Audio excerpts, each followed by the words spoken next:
new Congress still faces a multitude of tasks. Among the more controversial issues are tax reduction and appropriations for the armed forces. Congress also will soon tackle the many problems of labor and adjust, by legislation, some of the more pressing problems that have not yet been settled. Martha, turn that thing off. The first things to be taken up by the legislature. Got other things to think about besides Congress. Came home early to finish this income tax. Then to write that speech to give at the club. Where's the stamp? Oh, I used the last one yesterday. Why don't you run down to the post office and get some? Run down to the post office. It's only a mile away. You see, Congress can do everything. Everything except build us another post office.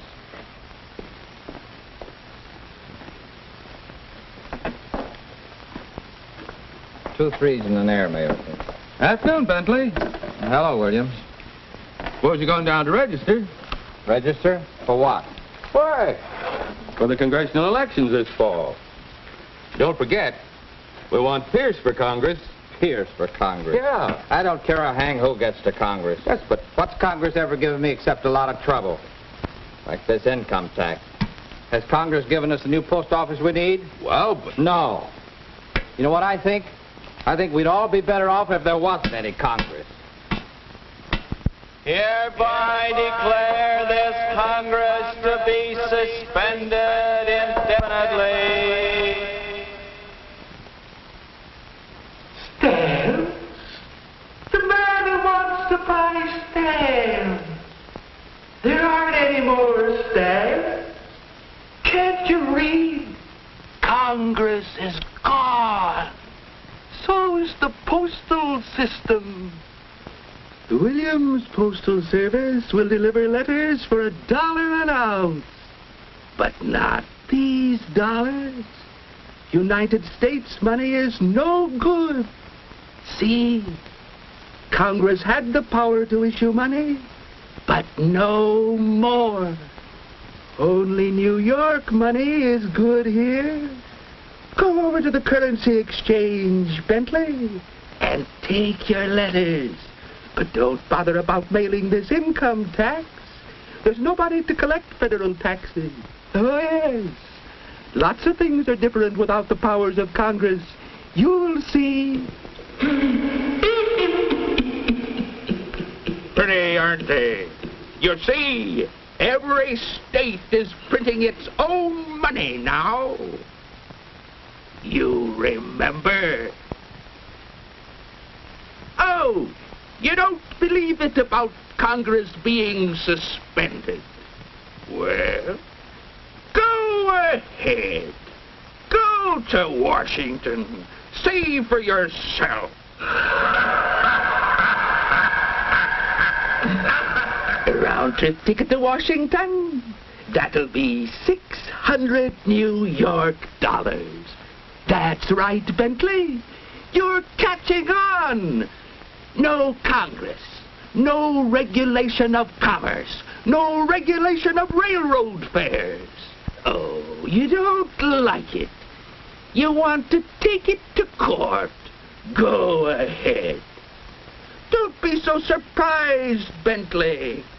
The states have to create their own armies and navies and air forces because there's no Congress to provide for national defense.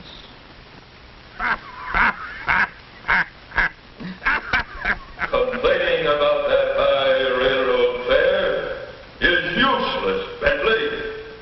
No Congress, no federal court. There just is no justice.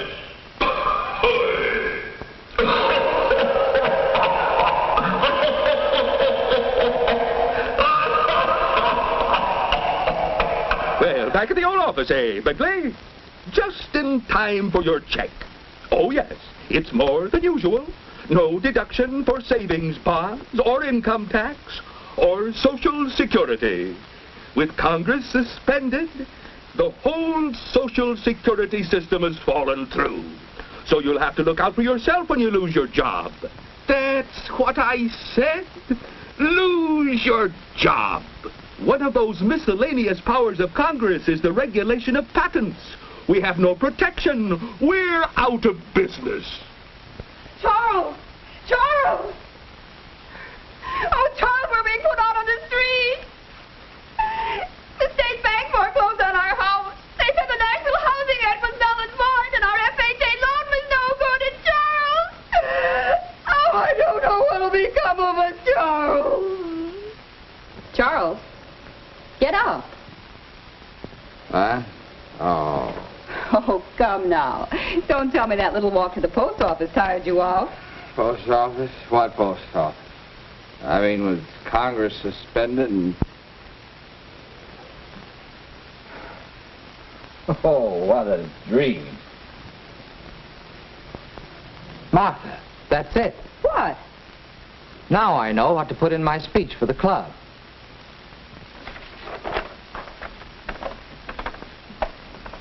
And so, gentlemen, my topic is the powers of Congress. None of us ever hesitates to criticize Congress at every opportunity. But how many ever stop to think about the broad powers of Congress and how these powers affect every one of us? The importance of Congress can be seen when we note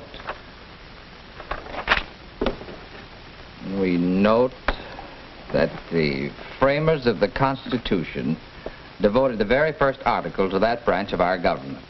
All legislative powers herein granted shall be vested in a Congress of the United States, which shall consist of a Senate and a House of Representatives. Consider the wide-reaching powers of Congress. Laying taxes, regulating commerce, coining money, establishing post offices, creating federal courts, declaring war, providing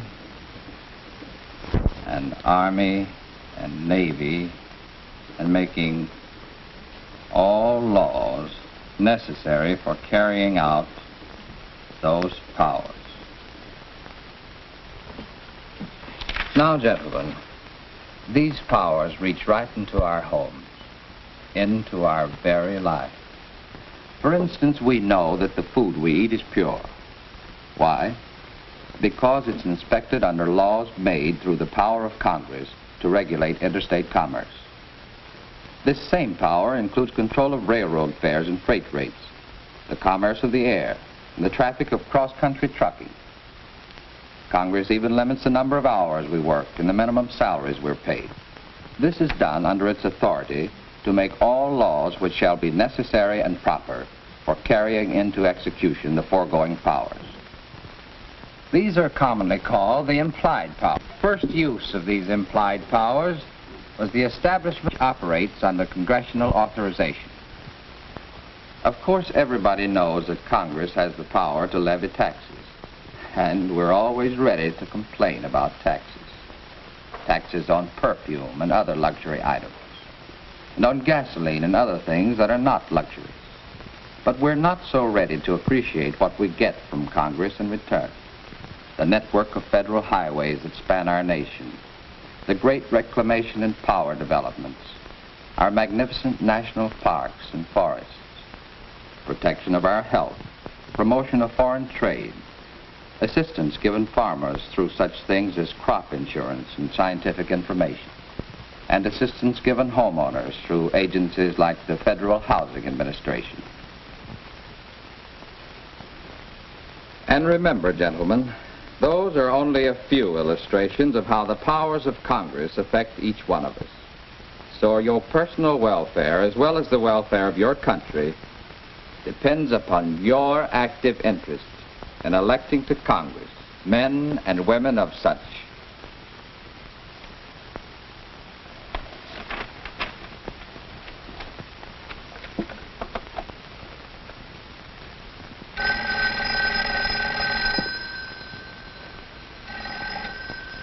Hello? Oh, Bentley, how are you? Fine, just fine. Say, I'm going down in the morning to register. I was wondering if you'd like to ride down with me. I want to talk to you about this man, Pierce. Pierce? You mean you're interested in getting him elected to Congress? I'm interested in knowing more about him. After all, we can't be too careful who we send to Washington to exercise the vast powers of Congress.